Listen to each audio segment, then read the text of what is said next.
نحمده ونصلي ونسلم على رسوله الكريم اما بعد بسم اللہ الرحمن الرحیم۔ ارشاد فرمایا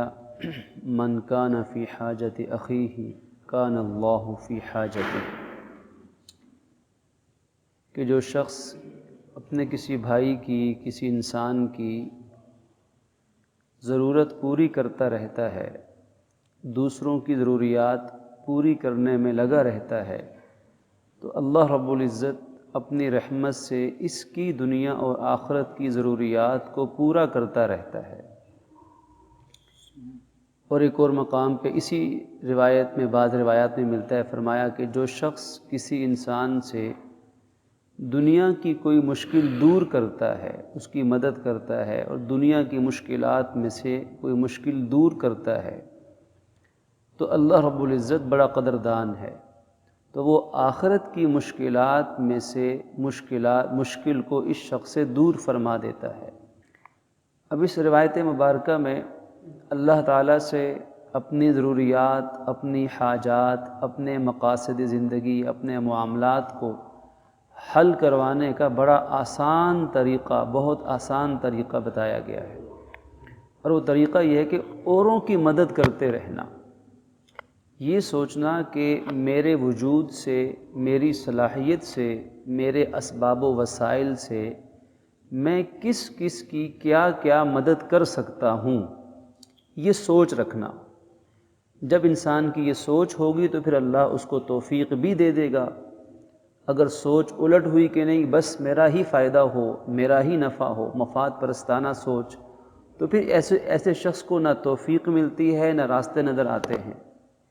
تو یہاں اللہ کے نبی صلی اللہ علیہ وسلم نے اپنی امت کی سوچ بدلی ہے کہ سوچ کو بدلو، سوچ یہ ہو کہ میرے وجود سے کس کو کیا نفع اور کیا فائدہ پہنچ سکتا ہے، میں اس کی مدد کرتا ہوں،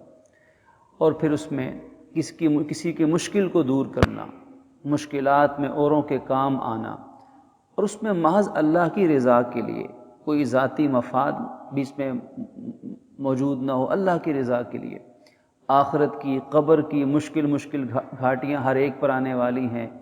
تو کتنا آسان سا معاملہ کہ کسی کی دنیا کی مشکل اگر انسان دور کرے تو قبر کے، آخرت کے مشکل ترین مراحل اللہ پاک اس کے لیے آسان فرما دیں۔ بخاری شریف کی روایت میں آتا ہے کہ ایک شخص نے دیکھا کہ راستے میں ایک کانٹے دار جھاڑی پڑی ہوئی ہے، کوئی شاخ لٹکی ہوئی ہے، تو اس نے کہا کہ میں اس شاخ کو ہٹا دیتا ہوں۔ اور امام مسلم رحمۃ اللہ علیہ نے بھی اس روایت کو مختلف الفاظ سے نقل فرمایا ہے کہ ایک شخص نے یہ دیکھا کہ ایک درخت کی کوئی شاخ ہے جو راستے کے اندر آ رہی ہے، اور لوگ چلتے ہیں تو لوگوں کو تکلیف ہوتی ہے، جیسے راستے میں کوئی چیز آ جائے، اب چلنے والے، آنے جانے والوں کو تکلیف ہوگی، وہ رکاوٹ بنے گی۔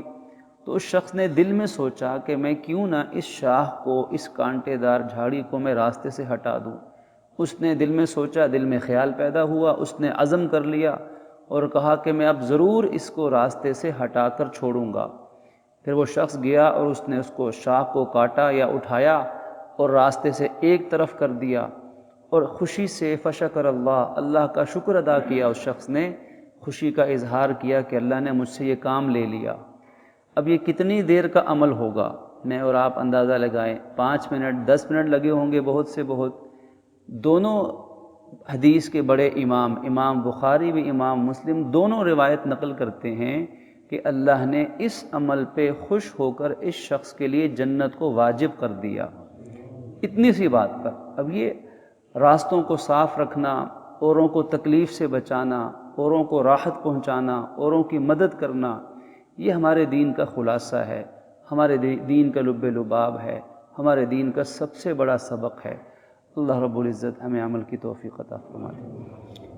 الحمدللہ رب